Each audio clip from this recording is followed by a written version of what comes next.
प्रेक्षकांनो, गुन्ह्याला माफी नाही या मालिकेचा रिव्ह्यू मी आज घेऊन आली आहे। तर मागच्या 2 भागांमध्ये आपण बघितलं की ह्या अनुजा हवालदार मॅडम आल्यात साटम यांच्या मुलांना शोधायला आणि भोसले आणि त्यांच्यामध्ये विस्तवही जात नाहीये, त्या पावली भोसलेचा अपमान करताय। आता अपरिहार्य कारणामुळे भोसलेला पुन्हा एकदा SOS जॉईन करावं लागतंय। काल तो सोडून आला होता, तर आता शेरेकरने त्याला फोन केला आहे, तो जमदाडेला सांगतोय। भोसले त्याला मोठ्याने सांगतो की मी SOS सोडले, त्या अनुजा मॅडम सोबत मी काम करत नाहीये। पण शेरेकर त्याला हसतो आणि डिवसतो की तुझं कोणासोबतच पटत नाही का बे, आणि काय ना त्या चौधरी मॅडम सुटल्या आणि मला अडकावून गेल्या, चल आता ते पटकन जॉईन कर, किती वाजलेत बघ। आणि तो बळजबरी भोसलेला तो SOS पुन्हा जॉईन करायला लागतो। भोसलेला वाटतं बरं झालं सापडलो नाही आपण त्या बाईच्या कचाट्यात, पण आता तो बोशुंदराकडे रागाने बघून त्याचा राग व्यक्त करतोय। बोशुंदरा बिचारी सॉरी म्हणून निघून जाते। तर असं काही झालं होतं हे तो जमदाडेला सांगतोय। आता भोसले चिडचिड करतोय आणि म्हणतोय या मोराच्या तर मी असं वाटतं सगळे पिसं त्याचे तोडून टाकावं आणि असं उघडं पाडावं। आता जमदाडे म्हणते सर जाऊ द्या, आता तुम्ही टेन्शन नका घेऊ। भोसले आता तिला इन्स्ट्रक्शन देतो की माझ्या माघारी चौकी सांभाळ, वंदना नावाचं काही असतं हे विसरून जा। तिथे संध्या आली आहे आणि भोसले म्हणतो हे बघ तू जमदाडेशी बोल, नाश्ता वगैरे केलाय का तू। आता संध्या म्हणते हो बोलते मी। आता इकडे वंदना दाखवली आहे मध्येच आणि तिला पुन्हा सुपारी आली आहे म्हणजे खुनाची, आणि ते म्हणतात की खुनाची सुपारी आहे का बिल्डरची आहे। त्यावर वंदना म्हणते 7 लाख रुपये देत असाल तर ठीक, नाही तर सोडून द्या। आता तो त्याच्या बॉसला विचारतो आणि म्हणतो बॉस तिने तिप्पट किंमत वाढवली आहे आणि ते तयार झालेत वंदनाला 7 लाख रुपये द्यायला। जमदाडे संध्याला समजून सांगते की अगं हे बघ आमचे म्हणजे सर ना एका केसमध्ये अडकले, ते साटम माहिती आहेत का तुला, त्यांच्या मुलाचं अपहरण झालं आहे म्हणून एक टीम केलेली आहे SOS म्हणून, तर आता ती टीम शोधतीये त्या मुलाला, त्यात आमचे सर पण आहेत। संध्या म्हणते वा माझे बाबा 8 दिवसापासून गायब आहे आणि मंत्र्याचं पोरगं गायब झालं म्हणून लगेच टीम तयार करण्यात आली आहे।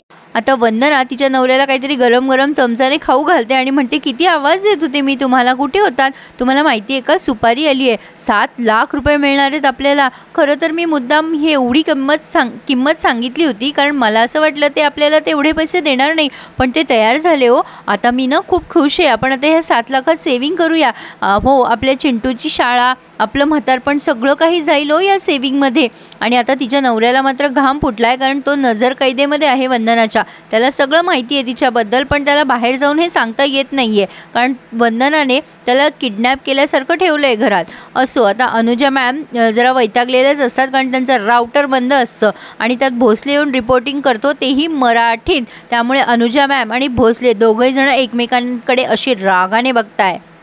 अनुजा मॅडमनी त्या गोडाऊनच्या मालकाला बोलवलंय जिथे साटम साहेबांना तो रुमाल भेटलेला आहे धमकीचा, तिथल्या गोडाऊनच्या मालकाला। आता तो काही सरळ बोलत नाही, खोटं बोलत असतो। आधी हे अनुजाच्या लक्षात येतं की माझ्याकडे 8 कामगार कामाला आहेत, त्यांचे आधार कार्ड मला माहिती आहे। अनुजा म्हणते सगळे आधार कार्ड तुमच्याकडे आणि तुम्हाला माहिती आहे, असं कसं शक्य आहे, मग 9वा माणूस कोण घुसवला तुम्ही। पण तो काही सांगायला तयार नसतो की 9वा माणूस आहे। शेवटी अनुजा त्याला स्वतःच्या वडिलांच्या पोस्टची धमकी देते, म्हणजे माझे वडील ACP होते आणि आता ते लेक्चरर आहेत आणि मी पण ACP आहे, सांगा नाही तर लायसन कॅन्सल करू तुमचं। मग तो पोपटासारखा बोलायला लागलाय की अकबर नावाचा एक गुंड आहे, तो 9वा माणूस म्हणून सामील झाला होता आणि ह्याचं जे गोडाऊन आहे जुम्मनबाग नावाचा एक एरिया आहे त्या अकबरचा आहे आणि ह्याचे एक गोडाऊन तिथे आहे आणि तो जर त्याचं ऐकलं नसतं त्याने तर त्याने तिथे त्याला काम करू दिलं नसतं। तो अनुजाला म्हणतोय मॅडम रिक्वेस्ट करतो मी माझं कॅन्सल नका करू हो लायसन, पण अनुजा मात्र त्याला अतिशय रूडली हकलते आणि तोंडात देखील मारते, त्यामुळे त्या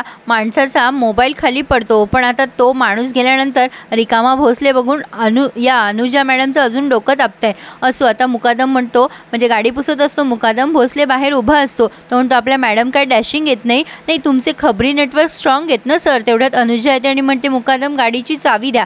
तो म्हणतो मॅम मी चालवतो गाडी, पण अनुजा म्हणते चावी मागितली की द्यायची गपचूप। आता भोसले ही गाडीत बसायला लागतो, पण अनुजा त्याला अतिशय म्हणजे पुन्हा एकदा त्याचा पाणउतारा करते आणि म्हणते भोसले तू ऑफिसला सांभाळ, नाही म्हणजे कोणीतरी एक जण वेगळ्या दिशेला हवं की नाही, आम्ही तिथे जाऊन येतो, तू ऑफिसमध्ये बघ आणि त्या ट्रकचं लोकेशन वगैरे सापडतं का बघ जमलं तर। अनुजाला असं वाटतंय भोसले म्हणजे न बोलवलेला पाहुणा आहे। असो भोसले पण जास्ती कन्सिडर करत नाहीये तिला, जेवढं जमेल तेवढंच काम करतोय, आता जास्ती काय डोकं लावणार बिचारा। असो आता ती अनुजा तिथे पोहोचली आणि ते अकबर नाव घेते, तर तिथला जो पोलीस स्टेशन इन्चार्ज आहे तो म्हणतो अहो मॅडम इथे तिथे आतमध्ये गल्लीत डायरेक्ट घुसता येणार नाही आपल्याला, पण अनुजा नको तिथे धाडस दाखवतीये आणि जरा ओव्हर कॉन्फिडन्स अशी आहे ती, त्यामुळे ती हिम्मत करते आणि धाडसाने त्या गल्लीत शिरतीये. पण आता सगळेच जण तिच्याकडे अतिशय वियर्ड पद्धतीने बघताय.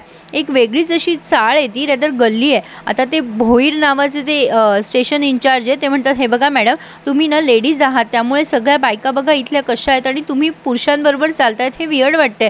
तुम्ही वेगळा ग्रुप करा, आम्ही वेगळा ग्रुप करतो. अनुजा पहिल्यांदा त्याचं ऐकतीये, म्हणजे पहिल्यांदा कोणाचं तरी ऐकते असं फील होतं आहे आणि ती म्हणते ठीक आहे. तर आता थोडंसं पुढे गेल्यावरती चाकू रॉड घेऊन काही गुंड तिच्या मागे आहेत आणि ते म्हणतात क्या मॅडम किधर जा रहे हो, किसको ढूंढ रहे हो. अनुजा म्हणते तुमको इससे मतलब काम से काम रख अपना. आता ते गुंड म्हणतात हमारे एरिया में आके हमसे ही पूछ रहे हो, काम से काम रख. आता पुन्हा अनुजा समोर येते त्यांच्याशी न बोलता, तेव्हा आणखीन 3 गुंड तिच्या समोर उभे असतात आणि त्यातला जरासा विचित्रच दिसतोय आणि खूप भयानक देखील. भोईर पटकन त्याच्या समोर येतो आणि त्याच्या म्हणजे लाडीगोडी लावायला लागतो. अरे कुछ नहीं भाई, वो उनको बस खाली अकबर भाई से थोड़ी देर तक बात करनी है, बस बाकी कुछ नहीं, चले जाएंगे मॅडम. तेव्हा हा माणूस म्हणतो अकबर भाई नाही आहे यहाँ पे, चलो निकलो ऐसे. आता अनुजा चिडते त्या भोईरवर आणि म्हणते हा काय तुझा बॉस आहे का, फडतूस गुंड आहे हा एक. आणि आता लगेच ते फडतूस गुंड म्हणल्यावर तिच्यावर तलवार उपसतात आणि म्हणतात ए पोरी जास्ती आवाज करायचा नाही, आमच्या एरियात येऊन आम्हाला फालतू म्हणतेस. आता त्याने तलवार उपसली आणखीन मोठी आणि अनुजाने त्याच्यावर रिव्हॉल्वर. तर ह्या थरारावर आपला हा रिव्ह्यू पूर्ण झाला आहे. पुढे आपण बघतोय की संध्याने ज्या पोलीस स्टेशनला कंप्लेंट केली आहे तो इन्चार्ज आहे, त्याला कोणाचा तरी फोन आला आहे आणि भोसलेला पण कोणाचा तरी फोन आला आहे, पण भोसले या वेळेला मोहिनी सोबत आहे. तर बघूयात कोणाची फोनाफोनी झाली आहे ते. अनुजाचा जीव धोक्यात आहे, त्यामुळे भोसले तिला तिथे जाऊन वाचवेल का हे बघणं इंटरेस्टिंग ठरणार आहे. तुम्हाला काय वाटतं नक्की कळवा आणि चॅनलला प्लीज सबस्क्राईब करायला विसरू नका, म्हणजे मी रिव्ह्यू दिला की त्याचं नोटिफिकेशन तुम्हाला येईल. प्रेक्षकांनो जसा जमेल तसा मी रिव्ह्यू तुम्हाला देईल, प्लीज मला थोडं समजून घ्या, कारण प्रचंड रात्र होते. मी एक दिवस प्रतिशोध देईल आणि एक दिवस हा देईल. आय होप तुम्ही मला समजून घ्याल. So please subscribe my channel and enjoy my reviews. धन्यवाद.